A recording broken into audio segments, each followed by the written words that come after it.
yo no pienso que yo fui el primero de escuela pública porque yo sea wow, de un genio. Es que la gente casi no lo intenta. Al hacer clic, decía congratulations, welcome to the class of 2025. El primer día yo estaba como que de verdad yo estoy aquí. O sea, yo estaba de aquí. verdad. Esto es Conversando con Kim, un espacio donde compartimos con diferentes talentos dominicanos. Hablaremos sobre sus iniciativas, retos y esfuerzos que han tenido que enfrentar en búsqueda de cumplir ese gran sueño. Yo soy su host, Kimberly Samboy, creadora de contenido educativo y divertido. Me encantan las aventuras y compartir el talento dominicano. Acompáñame en este nuevo episodio. Veamos la magia del talento dominicano. El día de hoy tenemos un invitadazo de lujo y es que se trata de José Ramón, un joven dominicano que ha dado bastante de qué hablar en estos últimos meses, ya que ha hecho grandes cosas por la juventud dominicana, y una de esas es que es el primer dominicano que viene de escuelas del estado que ya está en Harvard. Bienvenido, José Ramón. Gracias, Kimberly, gracias por la invitación. Para mí un honor, un placer estar aquí. Nos gustaría saber cómo empezaste, cómo vino ese interés de luchar por mucho, cómo vino todo eso. Bueno, yo recuerdo siempre desde pequeño, me estaba bastante interesado en los estudios, en aprender mucho, siempre he sido muy curioso, me ha gustado investigar las cosas y eso fue estimulando mucha curiosidad intelectual que me motivó a dar lo mejor en los estudios, y luego al ver las posibilidades de estudio en el extranjero y ver todo lo que podía ofrecer el currículum de Estados Unidos, eso me hizo motivarme a desear estudiar en Estados Unidos.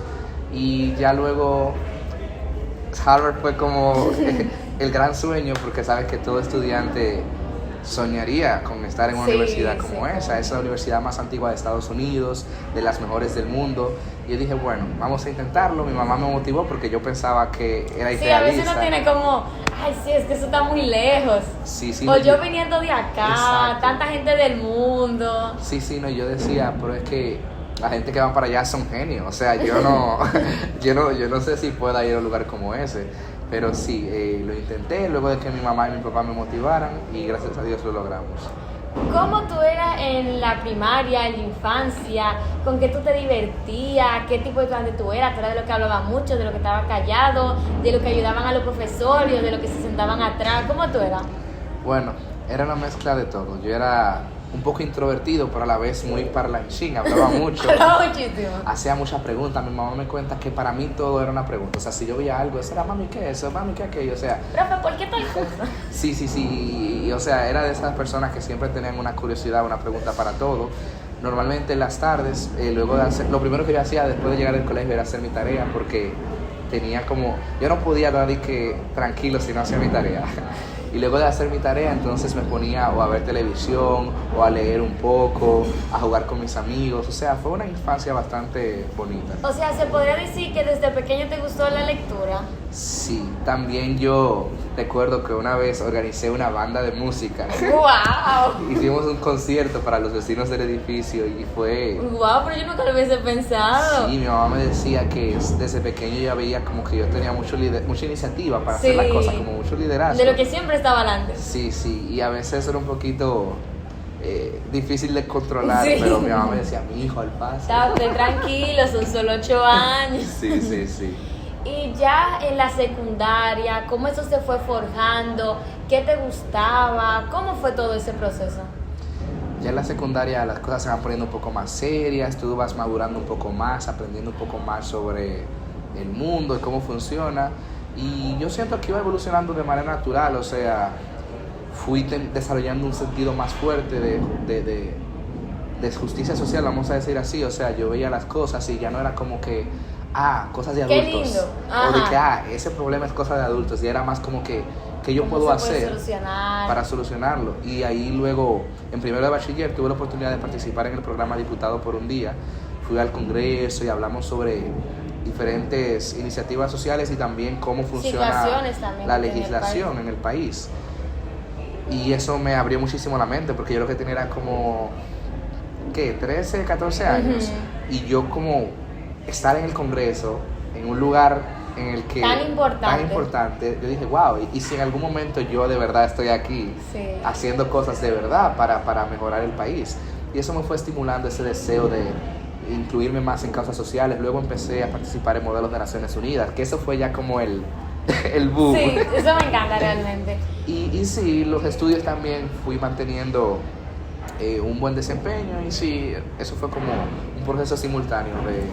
Sí, y cuando estabas en los modelos de Naciones Unidas, ¿en qué comisiones te gustaba participar? Porque uno muchas veces inicia en una, pero como que en esa no le va muy bien y uno prefiere cambiar. ¿Con qué empezaste y cuál tú decías, esta es mi comisión? Mira, mi primer modelo fue una asamblea general. Uh-huh. Y dije, bueno, es divertido, pero no sé, como que me hace falta algo. Tengo que sentirme emoción. Entonces después participé en otra asamblea general que fue un poquito más como conflictiva, elaborada. Uh-huh. El tema era, no se me olvida, la educación en zonas de conflicto. Y yo dije, ok, me gusta discutir un poco. Me gusta esto. Y entonces ya luego en el tercer modelo fue el Consejo de Seguridad. Y ahí yo dije, no, esta es mi comisión. Ya de aquí nadie me saca. O sea, después de eso, yo creo que casi todos mis modelos fueron consejos de seguridad. Porque es que hay un debate bastante intenso. Se siente como que lo que se está debatiendo es un poco más tangible. Como y que, es importante. Exacto, porque las resoluciones, tú sabes que son mandatorias, o sea, que si el Consejo de Seguridad las dicta, es así. Entonces, me gustaba eso, como que había un sentido más fuerte de las resoluciones. Y yo sé que tú iniciaste algo muy importante, y es algo que aún permanece ese legado, que se llama Club Monufar. ¿Cómo fue crear esto? ¿Qué significa para ti? Y todos los retos que conllevó, porque no es, ay sí, yo voy a crear un club de Naciones Unidas, qué chulo, no. Porque muchas veces, yo me acuerdo, que eso no lo dijeron en el grupo BLL, que si las oportunidades no es, o sea, si en la mesa de la oportunidad no hay una silla para ti, busca madera y construye tu propia mesa, o sea, construye tus propias oportunidades. Y siento que eso fue lo que pasó contigo. Sí, mira, yo recuerdo que en el colegio ya había participación de modelos de Naciones Unidas, pero no había ningún club establecido. Lo de la ONU se veía más como una oportunidad de viajar. Uh-huh. Entonces, aunque es cierto, lo más importante de la ONU no es el viaje, sino toda la experiencia intelectual, el aprendizaje y el desarrollo de capacidades que solamente en los modelos de Naciones Unidas uno aprende. Entonces, yo me acuerdo que además de eso, yo sentía que la preparación era muy rápida. O sea, nos preparaban como 3 meses antes del modelo internacional. Y uno decía, miércoles, o sea, estos delegados que vienen a este modelo tienen un año preparando. Literal, o sea, eran delegados que tenían hasta 100 modelos. Y tú decías, o sea, ¿cómo yo comparo la experiencia de 3 meses con años? O coach tenían en su colegio. Exacto. Entonces, nada, fuimos a Nueva York y yo vi que la mayoría de los colegios que participaron tenían sus clubes de Naciones Unidas. Se preparaban con un año de anticipación. Los delegados tú veías como esa pasión por los modelos. Y ese dominio del tema también. Exacto, que no era como que, ok, voy para Nueva York para conocer la ciudad, sino era, voy al modelo de Naciones Unidas a dar lo mejor. Entonces, conversé de eso con un compañero y yo le dije, mira, pero ven acá, mira como todos estos colegios tienen sus clubes, nosotros no tenemos el nuestro. Y dijimos, pero deberíamos de fundar nuestro propio club y preparar a los delegados con un año de anticipación, ayudarles a construir un liderazgo más fuerte. Y entonces nada, eso fue ya a finales del último semestre de ese año, que fue el tercero de bachillerato.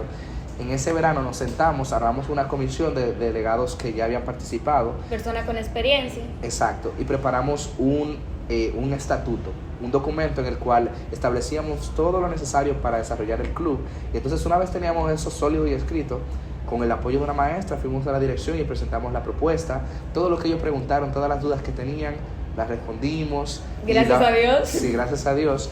Y aunque en el principio hubo mucha resistencia, fue aprobado.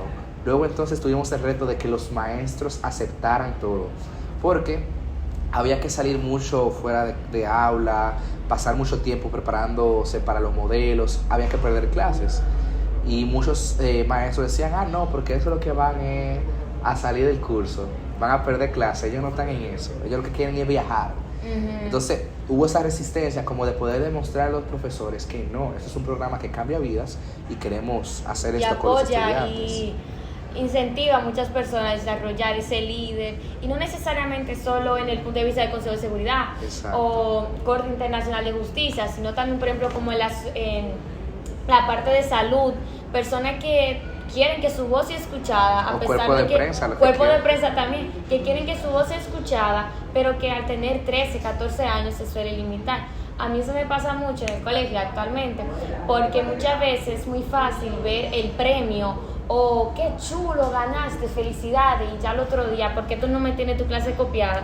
Eso suele pasar bastante, y es que también necesita preparación Así y también es. necesita sacrificio, y es verdad, uno aprende mucho en el curso, pero esa experiencia hace que uno crezca bastante, porque en un libro uno no va a aprender lo que uno aprende Exacto, son viviéndolo. prácticas. Y además, déjame te cuento que después de todos esos retos que vivimos, o sea, en ese año que yo fui presidente del club, que lo fundamos, los años pasados mi promedio más bajito había sido 99.5. O sea, ese año, 100 casi. fíjate, pero ese año me bajó a 98.6, porque muchísimos maestros dijeron, ay no, José Ramón, te me está dañando, estás perdiendo mucha clase, te voy a bajar la nota. Sí, eso suele pasar bastante. Y es que también no se tiene como esa cultura de apoyar Exacto. nuevas cosas, porque, ok, no necesariamente en la materia de ese maestro se ve el resultado, pero sí en lo que es la educación en sí, que es formación, sí ayuda muchísimo la formación. Y personas Así que, es. como te dije, sienten que su voz no se escucha, mediante los modelos se pueden ayudar. Así es. Entonces, ya en ese NIMULAC internacional que tenías tu club fundado, ¿cómo fue esa experiencia? Porque déjenme decirles que José Ramón había sido mesa directiva en mi colegio y yo era prensa, ya había tenido contacto con la mesa directiva de todas las comisiones, y ya luego yo lo vi en ese modelo internacional, y yo de una vez le mandé una foto a mi profesora y le dije, profe, pero él no era el que estaba en el colegio y eso. Y ella me dijo, sí, él es José Ramón, él es muy bueno. ¿Cómo fue esa experiencia ya luego del club? Sí, mira, luego del club, gracias a Dios, muchos maestros vieron los resultados. A solamente un año de su fundación, teníamos 5 delegados que habían ganado modelos internacionales, que habían representado al país en modelos nacionales.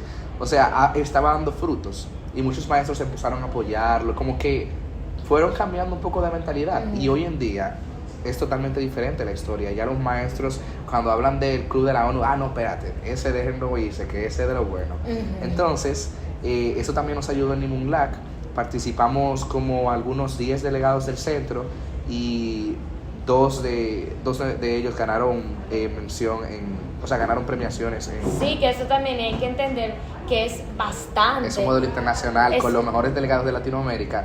Sí, O sea, fue y personas bastante. que tienen preparación extraordinaria. A mí me tocó con personas que tenían 16, 17, yo apenas tenía 12, 13 años. Exacto. Y realmente, wow, qué interesante eso.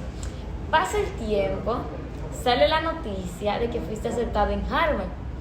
¿Cómo fue eso? Porque ya yo que he escuchado eso varias veces, uno escucha el resultado, no los sacrificios, no el año sabático, no estudiar, porque también nosotros venimos de escuela normal, la preparación del inglés, de entender cómo funciona, y esa falta de orientación que muchas veces existe, porque siendo honestos, en donde nosotros estamos, en nuestra clase social, no es tan común que la gente vaya a estudiar fuera, sino uno cree como estudiar fuera es para rico o cosas así. O sea, ¿cómo fue eso y qué te invitó a seguir luchando y no te detuvo? Mira, yo recuerdo desde mi el último semestre del último año, yo empecé a hacer las investigaciones sobre cómo aplicar en Estados Unidos, no en Harvard, en Estados Unidos, a ver qué me conseguía. Y vi que el proceso de aplicación a becas era bastante complicado, porque había muchos requisitos y había muchos términos que yo no entendía. Yo decía, ¿qué es un counselor? ¿Qué es un GPA? ¿Qué es un scholarship? ¿Qué es un weighted GPA? O sea, todo eso. Yo decía, yo no entiendo esto. Y como estaba tan ocupado con lo de la ONU, yo dije, bueno, voy a esperar un chin más cuando me gradúe ya, dije, para revisar. ¿Qué pasa? Yo no sabía que habían plazos, sí, que ya los plazos se me habían pasado. Entonces ya cuando en mi último semestre empieza la pandemia, ya ahí yo tengo todo el tiempo del mundo, porque todo el mundo se tranca, no hay nada que hacer. Y cuando empiezo a buscar... Internet, computadora. Exacto. Cuando empiezo a buscar los requisitos, que veo que todos los plazos se me pasaron, yo dije, ven acá. Pero aquí uno aplica después de que se gradúa. Sí, aquí uno aplica, lleva su récord de nota, 2 o 3 papeles y ya toma el poma y ya. Pero yo vi que habían muchísimos requisitos. Y yo dije, bueno, ¿qué yo voy a hacer? Porque ya se me pasaron las fechas. Además de eso, el tema del idioma, ya yo había estudiado inglés y hablaba un poco de inglés. Pero no estudiar en inglés. Exacto. Y que aparte de eso, había que preparar unos ensayos súper elaborados, con una estructura, una narrativa. Yo decía, pero yo no sé hacer eso. Ni en español no le cuesta. Exacto, Imagínate en otra lengua. Y había muchos requisitos como el SAT, cosas así que yo no había tomado. En ese entonces yo empecé a buscar los requisitos de becas y la mayoría de universidades pedían el SAT. ¿Qué pasa? La pandemia se agudiza y entonces empiezan a desarrollar políticas test optional, que es que las universidades dicen que si tú mandas esos exámenes, si tú puedes tomarlos, si no puedes tomarlos, no los mandes. Como consideración. Exacto.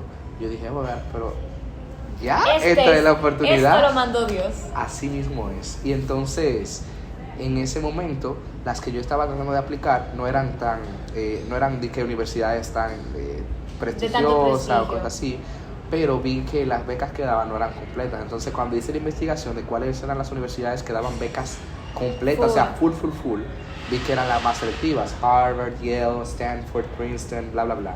Yo dije, wow, ¿y cómo yo entro a una universidad así? Porque es que la admission rate, o sea, la tasa de admisiones, es de 3%. O sea, 100 personas. 3. Tú y tú. Literal. Wow. Entonces yo dije, pero no, o sea, es que esto está demasiado loco. Yo dije, mami, yo creo que yo voy para el agua. No, de verdad, yo dije, mami, yo quiero de verdad aplicar en Estados Unidos porque yo sueño con estudiar allá, porque las oportunidades de estudio son extraordinarias. Pero esto está demasiado difícil, yo no sé si yo puedo hacer esto. Y ella me decía, bueno, mi hijo, dale para allá, vamos a ver. Y después, entonces ella me decía, mijo, ¿y tú crees que vamos a poder hacerlo? Y yo dije, mami, pero dígame. Pero mira, tú ya, me dijiste. Ya estamos aquí y además, esto es algo extraordinario, queremos hacer algo extraordinario. Tenemos que esforzarnos de manera extraordinaria. Hay que hacer sacrificios extraordinarios. Entonces sí, empecé a mandar mi aplicación, preparé mis ensayos, recibí ayuda de unos dominicanos que ya habían estudiado allá en Harvard y otro que había estudiado en Yale.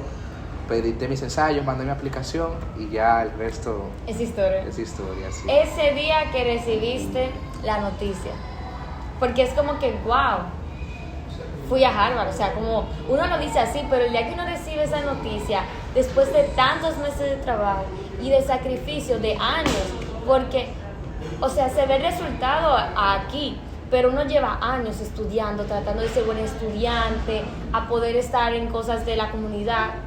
Ese resultado, ¿cómo fue para ti y para tu familia? Me imagino que una alegría.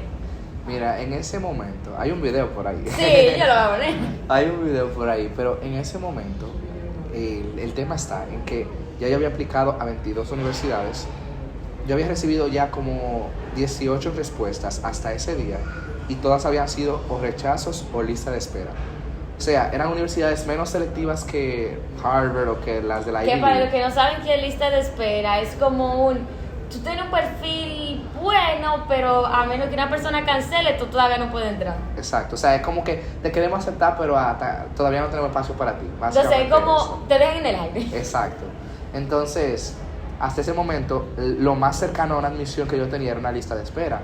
Y eran universidades menos selectivas que las top schools. Entonces yo decía, ven acá, pero si ya me regresaron en todas las otras, es muy difícil que me acepten en una top school o una Ivy League. Y dije, bueno, nada, que sea la voluntad del Señor. Y literalmente, antes de abrir la de Harvard, eso fue lo que dijimos, que sea la voluntad del Señor. Al hacer clic, decía, congratulations, welcome to the class of 2025. Nosotros empezamos a gritar, a llorar, nos pusimos a orar para darle gracias a Dios. Y yo recuerdo que el primer pensamiento que me llegó a la mente fue, o sea, yo voy a cumplir mi sueño de estudiar en Estados Unidos. Y no en cualquier universidad de Estados Unidos, porque wow, vine a Estados Unidos, pero una universidad tan prestigiosa. Sí, y entonces también en ese día abrimos 5 resultados, porque yo apliqué a 5 Ivy League. Y en una me pusieron en lista de espera, en 2, yo apliqué hacia 5, me habían rechazado de 3, en 2 me pusieron en lista, en una me pusieron en lista de espera y en 2 me aceptaron. Entonces me aceptaron también en Columbia y fue también mucha alegría. Yo dije, ven acá, pero ahora yo voy a tener que elegir entre Harvard y Columbia. O sea. Yo que hace un año no sabía dónde estaba. Exacto. Y wow, eso de verdad increíble. Y lo más importante fue después cuando abrimos el perfil de la beca, que vimos que todo estaba cubierto. Esa parte también es importante, tú sabes. Claro, porque imagínate. Claro. Y de ese proceso, de toda esa lucha que tú tomaste, toda esa desinformación, el no saberlo, también que los maestros acá no suelen estar tan capacitados para ese tipo de iniciativa, surgió un proyecto demasiado lindo llamado Grupo de Líderes Brillantes o Writers League. ¿Cómo surgió eso? ¿Cómo formaron el staff? Mira, yo recuerdo que en el proceso de aplicación hubo un momento en el que tuve como una pequeña crisis. Yo dije, estaba muy estresado porque el proceso era muy difícil y me sentía como que un poco desorientado, perdido. Y decía, mira, Señor, por favor ayúdame. Y yo sé que en algún momento yo voy a tener la oportunidad de ayudar a otros, pero necesito ayuda. Y el Señor me llamando esas personas de Harvard que ya habían estudiado allá y que me ayudaron muchísimo. Yo dije, ven acá, si ya yo tengo este conocimiento, ¿por qué no dárselo a otros estudiantes que también son igual? Hay estudiantes igual o más capacitados, o sea, lo que no tienen es la información, vamos a difundirlo. Y lo puse en oración. Incluso antes de que Harvard me responda, ya yo tenía el deseo de hacer una iniciativa como esa. Ya luego Harvard me acepta y me mandan un correo de que ellos pueden patrocinar proyectos de verano para iniciativas de ayuda social. Yo dije, ven acá, pero vamos a hacer este proyecto. Esta es. Ahí entonces, como yo te mencioné, yo estaba también aceptado para Colombia y estaba en un grupo de WhatsApp en el que habían otras 2 dominicanas que también habían sido aceptadas. A una de ellas ya yo había interactuado con ella y la llamé para hablar sobre la iniciativa, que quería desarrollar este proyecto, correcto. Sí. Quería desarrollar este proyecto, qué sugerencias ella tenía. Ella empezaba con muchísimas ideas buenas y dijimos, ven acá, pero entonces vamos a hacer un grupo un poco más grande para empezar a trabajar. Ahí Samar me escribe, mira José Ramón, que quiero colaborarte con el proyecto que tú quieres hacer. También ahí entonces algunos chicos de mi colegio, de la Fuerza Aérea, estaban interesados en aplicar y me dijeron, oye, queremos participar en el proyecto para ir aprendiendo desde ahora cómo es que se hace. Y así, o sea, como que las personas fueron llegando. María Faval me escribe, sí. Mira, yo también voy a ir a Harvard y soy dominicana, quiero ayudarte con tu proyecto. Y como que todo fue uniéndose así. Yo digo que fue Dios que nos juntó, porque de verdad es un equipo que... Sí, y lo interesante es que no es como un maestro de historia que aunque se agradece la ayuda, no es lo mismo que te lo explique una persona que acaba de entrar a una persona de 60 años, una butaca, o sea, uno le agradece, pero lo interesante del Grupo BLL es que es un proyecto para jóvenes, creado por jóvenes, y que son personas que también están en el proceso, porque crearon ese proyecto justo cuando ibas a entrar, ¿verdad? Y ya un año después, ver todas las solicitudes que han tenido, cómo tanta persona está interesada en eso, y sobre todo, cómo se puede, o sea, ver las personas que ya han entrado a la universidad gracias a ese apoyo. Cuando ustedes recibieron casi 800 solicitudes, o sea, 800 aplicaciones, para algo que venía de una simple idea, 800 aplicaciones, ¿cómo fue su reacción? Porque eso es algo increíble. Mira, nosotros éramos un equipo de 7 o como de 10 más o menos, y dijimos, ven acá, pero tenemos que poner un límite para el programa de verano, porque somos muy pocos para abarcar tantos estudiantes. Entonces dijimos, vamos a mantenerlo como de 45, 50 más o menos. A ver, y cuando íbamos hablando de esas aplicaciones, de verdad, nos dolió porque habían tantos perfiles buenos. Era como de 100, como 5, 6, una cosa así. Exacto. Es algo increíble. Literalmente nosotros llegó un momento en el que ya teníamos que coger como a lo que fuera lo mejor de lo mejor de lo mejor, pero habían tantas personas capacitadas que nosotros dijimos que increíble, de verdad que nos anima a ver que tantas personas estén interesadas, pero encima de eso, ver que la juventud dominicana está tan capacitada y tan preparada. Y ahí es que tú te das cuenta, ven acá, no es por falta de capacitación o por falta de habilidades, es por falta de información. Que yo no pienso que yo fui el primero de escuela pública porque yo sea wow, de un genio. Es que la gente casi no lo intenta, no saben cómo hacerlo. No, porque dicen, no, mi papá no me va a dejar, o no, yo no lo puedo pagar, sin ni siquiera buscar la opción de beca ni nada así. Entonces yo siento que si se siguen capacitando más estudiantes, se siguen informando más, se siguen preparando, así mismo va a ir aumentando el número de estudiantes que son aceptados. Mira como el año pasado nada más fui yo. Este año ya tenemos como a 5 que han ganado becas. Sí. O sea, gracias a Dios. Y no solo en Estados Unidos, también en Alemania, España, o sea, para mí eso fue increíble.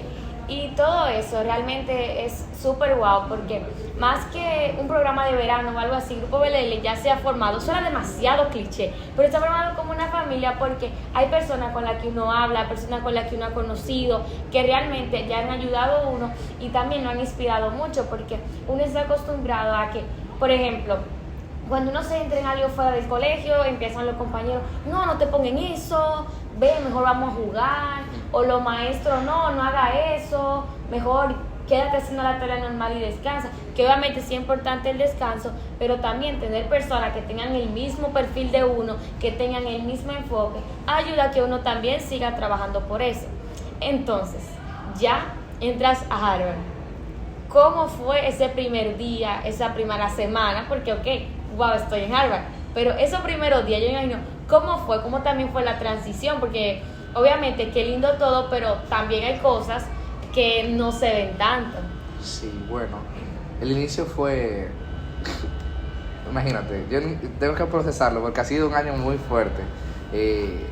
Se ha sentido, o sea, han sido tantas experiencias que ese año se ha sentido como 5. El primer día yo estaba como que, de verdad yo estoy aquí, o sea, yo estaba de verdad. Yo estaba mirando a todos los lados y como maravillado, agradecido con Dios, porque algo que en un momento parecía imposible, en ese momento se convirtió en una realidad. Y sí, me enfoqué en disfrutar cada segundo. Los primeros días son muy intensos porque todo el mundo está conociendo a todo el mundo, te empiezas a hacer muchísimos amigos. El proceso de adaptación también. El idioma, la comida que es diferente, todo. El clima también, porque pasar de Santo Domingo a pasar a Boston, así sí. Es un proceso. En ese momento, también. gracias a Dios, era verano, o sea que fue... Porque te imaginas un diciembre. Pero sí, que fue muy interesante conocer a tantas personas. Tú te levantabas a las 10 de la mañana y desde las 10 de la mañana tú estabas conociendo gente hasta las 12 de la noche. O sea, fue un proceso increíble. Hubieron muchas actividades de orientación para que tú como estudiante sepas cuáles son los recursos que la universidad ofrece y cómo aprovecharlos al máximo. Y sí, fue un momento de transición básicamente, pero increíble, que solamente se vive una vez y fue de verdad muy especial. Y ya terminó ese primer cuatrimestre. Vienes a Santo Domingo a pasar la Navidad con tu familia. ¿Cómo fue ese proceso? Porque un año atrás tú estabas en el proceso, o sea, en el proceso de aplicación, y ya volver, tener un cuatrimestre en no cualquier universidad, sino en Harvard, pero siempre volver con tu familia, con la persona que te acompañaron en eso. ¿Cómo fue eso? O sea, como la transición de wow, qué interesante esto, pero yo sigo teniendo mi misma familia, yo puedo seguir comiendo el mismo arroz que prepara mi mamá, que sabe buenísimo, que no está en ninguna otra parte. ¿Cómo fue eso? Mira, es una mezcla de emociones porque en primer lugar yo extrañaba mucho a mi familia, o sea que fue súper bonito poder regresar, verlos, abrazarlos, estar otra vez en mi clima, con mi comida, cerca de mis amigos, y yo decía, wow, qué bueno estar de regreso porque me hacía falta. Al mismo tiempo, regresar te hace ver cuánto has cambiado, porque todo el mundo tiene la visión de ti de cuando tú te fuiste, pero ahora tú eres una persona diferente. Y también estar independiente allá. Exacto. Hace mucho el cambio. O sea, que independientemente de que sea Harvard o que sea cualquier lugar, el irte a otro país con otra cultura, con otra mentalidad, te cambia. Sí. Te enseña cosas diferentes, cosas nuevas, te enseña nuevas formas de hacer las cosas. Entonces regresar fue como que me hizo darme cuenta, he cambiado mucho, soy una persona diferente. También, además de eso, el regresar fue bastante bonito porque me hizo darme cuenta de que muchas de las cosas que antes yo no comprendía o que no sabía cómo entenderlas, las clases me ayudaban a verlas mejor, como con temas sociales del país. Hay veces que uno ve... Y la perspectiva también más internacional. Exacto, hay veces que uno ve las cosas como negras o blancas, pero yo siento que estudiar te enseña que... Hay un montón de matices en el proceso. Exacto, y eso lo pude como ver como verlo en carne propia cuando regresé otra vez. Muchos problemas de aquí de República Dominicana que tú dices, bueno, o sea, no es tan sencillo como simplemente solucionar el problema, hay mucho más envuelto en el proceso. Y sí, las clases que tomé me ayudaron a entender mucho más el país.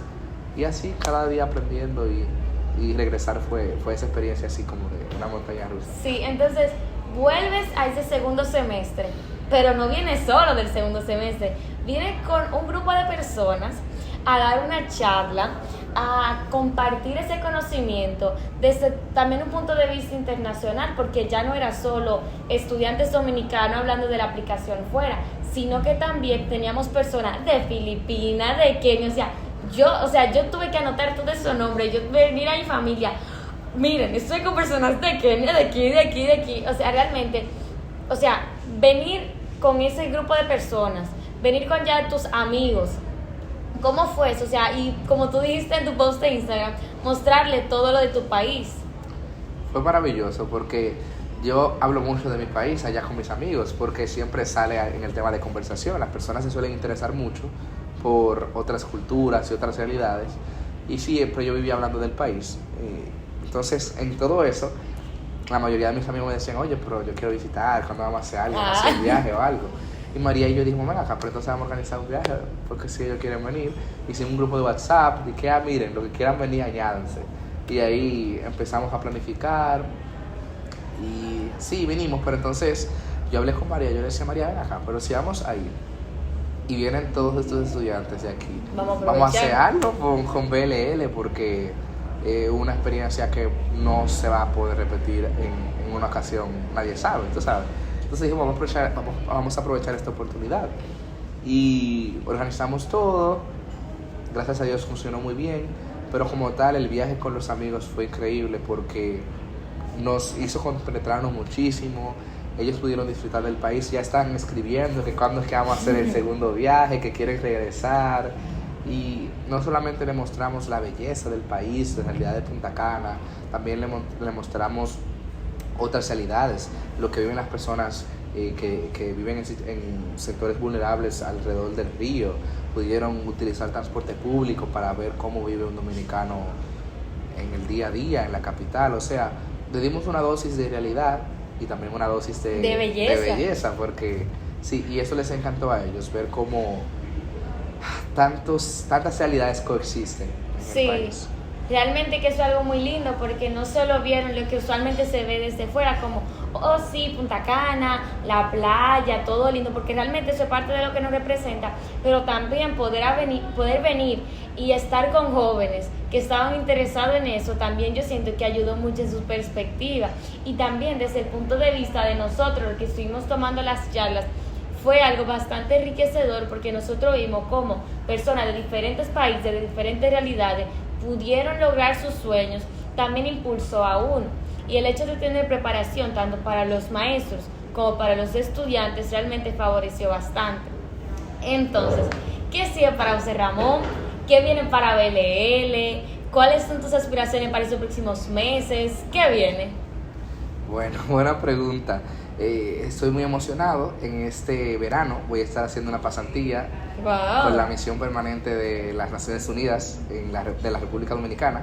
Entonces voy a estar en la ONU trabajando en la Asamblea General. Eso va a ser súper emocionante. Estoy muy emocionado por aprender, o sea, todo lo que aprendí en los modelos, poder de verdad expresar eso. Exacto, de verdad que estoy muy muy emocionado. Al mismo tiempo, este verano vamos a trabajar con la segunda edición del proyecto de verano. Vamos a ayudar a más estudiantes. Más reforzado, mejorado. Exacto. Queremos hacer una versión aún mucho mejor que la del año pasado. Y entonces, en el semestre que va a iniciar otra vez en agosto, trabajar con las clases, seguir expandiendo los conocimientos, hacer más investigaciones para entender mucho mejor las realidades de la sociedad, tanto aquí como en otras partes del mundo.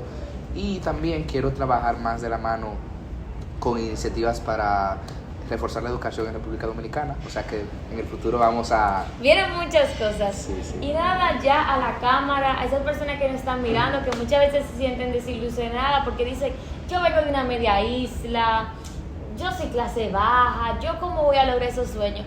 Tú eres un vivo ejemplo de que aún venido de una media isla, que aún sin tener clase en inglés, o digo inglés en ese caso Estados Unidos, pero en un caso internacional, o sea, uno puede lograr bastante cosas siempre y cuando uno haga una planificación y sobre todo haga los sacrificios y tenga la disciplina necesaria. ¿Qué tienes para decirles?